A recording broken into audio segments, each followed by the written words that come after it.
Our first short story for the semester is The Yellow Wallpaper, written by Charlotte Perkins Gilman in 1892. Now, as far as her purpose for writing this particular short story, it was very near and dear to her heart because she wrote this short story for the sheer purpose of social criticism. Now, to understand her motivation behind the story, we do need to mention a little bit about her biography. Now, in order to do that, I'm hoping that you did take a moment to look at the website that I offered to you that was a link that had information about her biography, which is right here. Now, one thing you'll notice is that Charlotte Perkins Gilman grew up during the time period known as the Victorian era, which is unfortunately very repressive of most women during that time period. Now, she grew up in a pretty non-traditional home. Although she was born into an influential family, the Beecher family. You probably know her aunt, Harriet Beecher Stowe, the, of course, famous author of Uncle Tom's Cabin. Her father, Frederick Beecher Perkins, actually abandoned the family. So Charlotte was raised essentially by her mother and her aunts. So she was raised in a home of predominantly women. Now, later, when she did marry, she married an artist named Charles Stetson in 1884. She had her daughter, and sadly, after she had her daughter, she started having symptoms of what we would likely diagnose in a modern psychiatric setting as postpartum depression. But during the time period, they diagnosed this as a nervous condition. Okay. Now, as far as the treatment that she received for this nervous condition, it was a very famous treatment, and this treatment was created by Dr. Ware Mitchell. Now, Dr. Ware Mitchell, he created what was known as the rest cure, or the bed rest cure. Now, the rest cure, it was essentially a medical health treatment, and this was created by, again, Dr. Mitchell, who was a nerve specialist. Those individuals who had what we would call mental illness, those were called nervous conditions during the Victorian time period. Now, the treatment that Dr. Mitchell essentially, suggested was that patients that undergo bed rest for 4 weeks to 2 months, be secluded from family and friends, only seeing their doctor and nurse, to only use their hands for just small purposes, not for creative purposes, and to be fed a diet of fatty dairy products. Now, you can imagine this isolation and this separation from anything creative. It goes against modern psychiatry. We have art therapy now, animal therapy, music therapy, to essentially help individuals get through their mental illnesses and to find therapeutic ways to deal with it. But unfortunately, during the Victorian time period, they did not have an understanding of mental illness the way that we do now.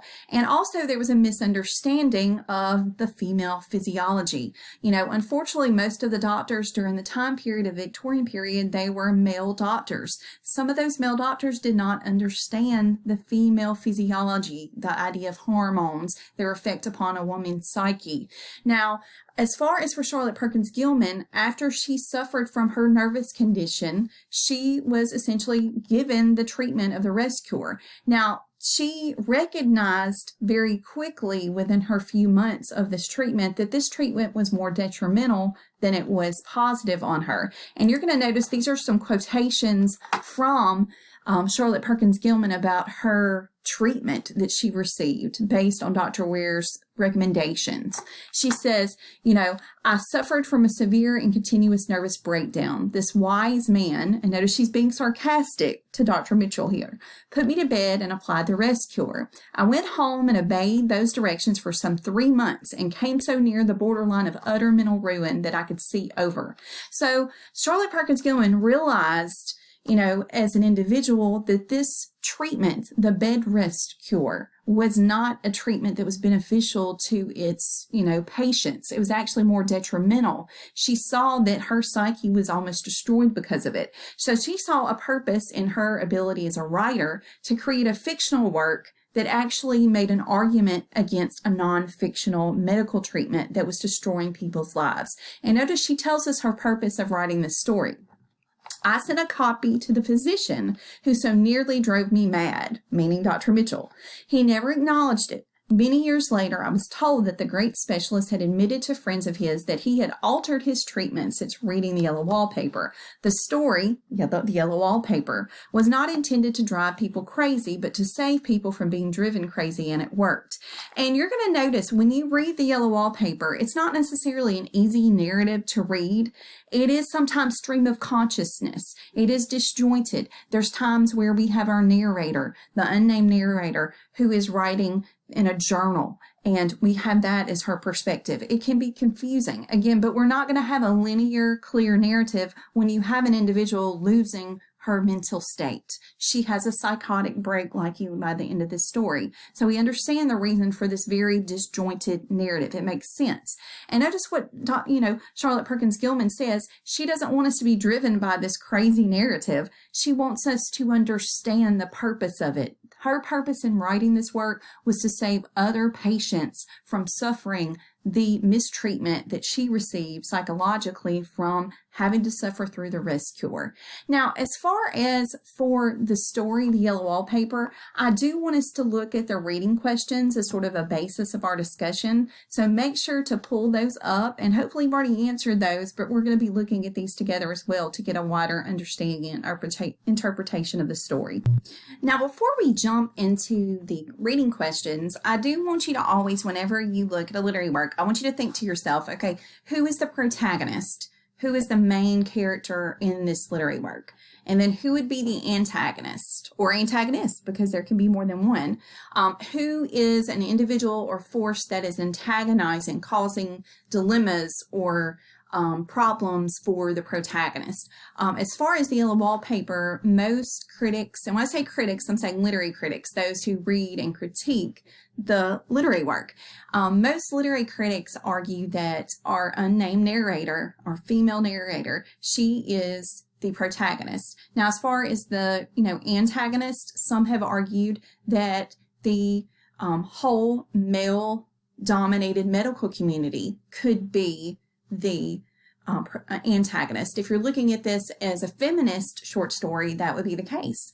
If you want to look within her family, you could argue that John, her husband, is an antagonist, but you could even argue his, her brother as well, who is a doctor, could be the antagonist as well. So make sure when you're looking at your literary works, think who is the main character, what problems are being confronted, and who are the root cause of those problems. So think about that relationship to this story. Now, I do want us again to start from the very beginning of the reading questions and look at the short story as well. And I do have a PDF version of the story that I'm going to reference, and hopefully that'll help in your understanding of the work. So the first question I asked you was, why have the narrator and her husband John rented the colonial mansion? Okay, and you'll notice this is brought up in the beginning of the story. Okay, at the very beginning, it says a colonial mansion, hereditary estate, and notice our narrator says a haunted house, and she says there's something queer about it. She is sent to this secluded mansion to undergo the rest cure. They want her to have a more quiet area to rest in the seclusion of this home in the middle of nowhere. But you'll notice, as far as the narrator's reaction to this home, she calls it haunted. It's queer. And in many ways, she's going to describe herself. In some ways, this particular short story does have a gothic element to it. We don't necessarily have a ghost in this house, but we have a narrator who becomes a ghost of her former self in this home where she was supposed to have recovered, but ironically, she loses herself. Now, by the end of the story, she's paranoid about this house, particularly the wallpaper, which we'll get to that in just a moment. Now, question number 2, of course, was in regards to the treatment she's receiving. What does our narrator say about her husband John's profession as a doctor? Why does she think that's one reason she doesn't get well faster? How does she view her husband? Does she agree with John's diagnosis and treatment of the rest cure? And who supports his diagnosis? And what effect does it have on the heroine? I know those are a lot of questions, but we see those answers very quickly when we look at the text.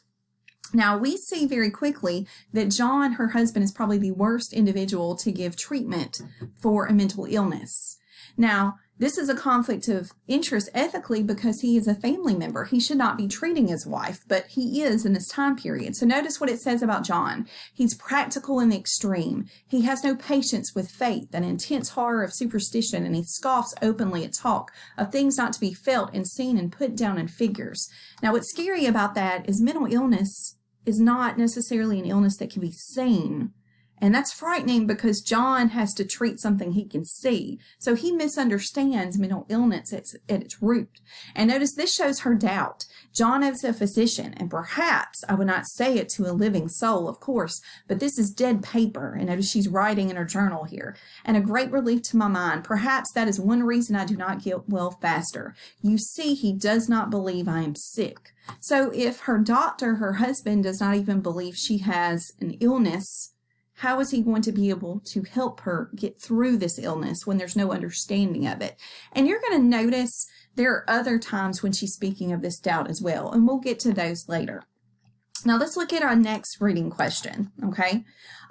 What clue does the narrator's repeated lament, what can one do, give about her personality? Describe other aspects of the woman's personality that are revealed in the opening of the story. What conflicting emotions is she having toward her husband, her condition, and the mansion? And we're kind of going to be discussing 3 and 4 several times, okay? Now, we see very quickly she continues to discuss her husband and also her brother and their opinion of her medical treatment.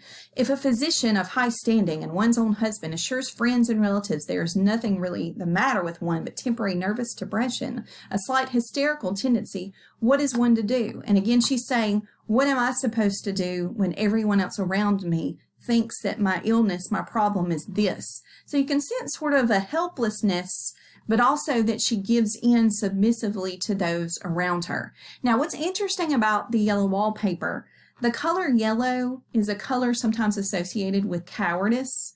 Now, Charlotte Perkins Gilman, our author, she stood up against her medical treatment. She told her family, this rescuer is not working for me. I'm losing my psyche.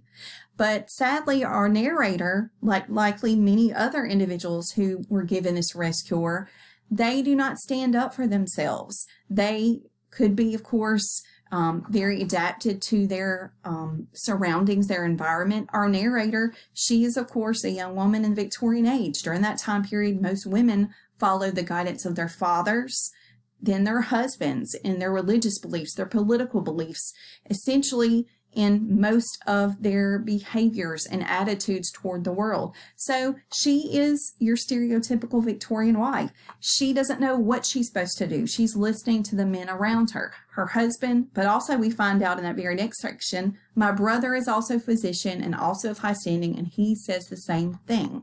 She listens to them because she puts her trust into them.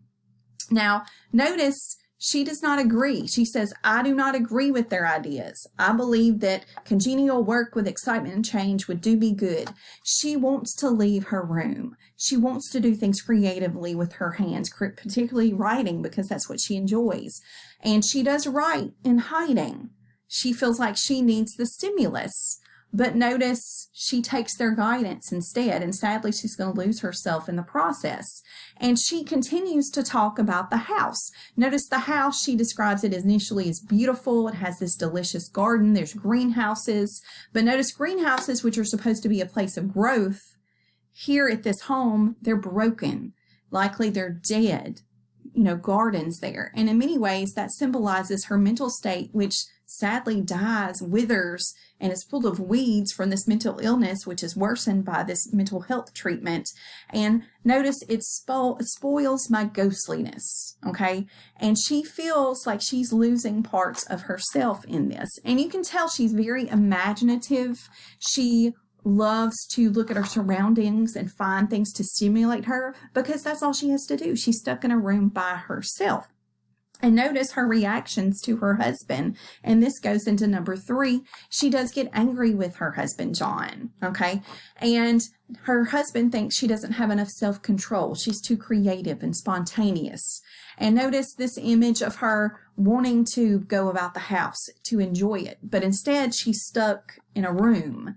And we find out very quickly, this is not a room that would be a place for any type of stimuli. And as far as the room, the bedroom itself, this definitely goes into our questions of number 4 and number 5. In our next video, we're going to talk about how that bedroom becomes a prison in many ways, but also it becomes a symbol of her mental illness that's a prison as well, along with the rescuer that worsens it.